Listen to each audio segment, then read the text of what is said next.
चलिए दोस्त, गुणनखंड क्या होता है, दैट मीन्स फैक्टर क्या होता है।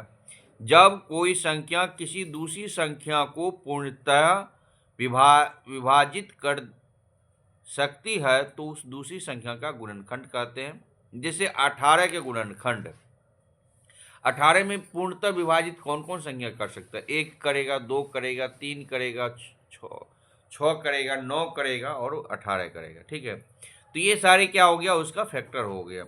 तो फैक्टर का कुछ विशेषता भी होती होगी, तो विशेषता जानते क्या होते हैं? एक क्या होता है, सभी संख्याओं का गुणनखंड होते हैं।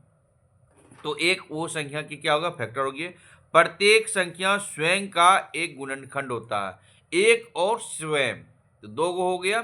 किसी संख्या को सबसे बड़ा गुणनखंड वही संख्या होता है। किसी संख्या का सबसे बड़ा गुणनखंड क्या होगा, सेल्फ होता है, सबसे छोटी 1 होगा और वही संख्या खुद क्या होगा, उसकी दूसरी संख्या होती गुणनखंड की।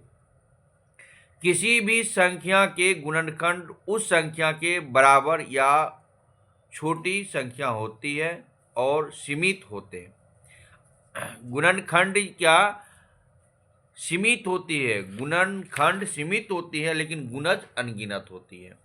ठीक है, गुणज है किसी संख्या का अनगिनत होगी और गुणनखंड क्या होगा, सीमित होती है जिसे हम गिनती कर सकते हैं।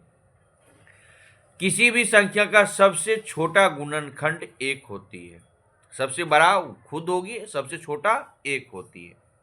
ठीक है, चलिए, यदि संख्या ये सब आपको समझ में आ गया तो यूट्यूब पे है तो मेरे चैनल को थोड़ा सब्सक्राइब कर लीजिए। यदि फेसबुक इंस्टाग्राम पे है तो मेरे चैनल को आप थोड़ा सा नहीं, हेल्प कर दीजिए, फॉलो कर दीजिए, जिससे ये होगा कि हम कोई वीडियो बनाए तो आप तक सबसे पहले पहुँचे। ठीक है, चलिए, ठीक है, ओके, थैंक यू।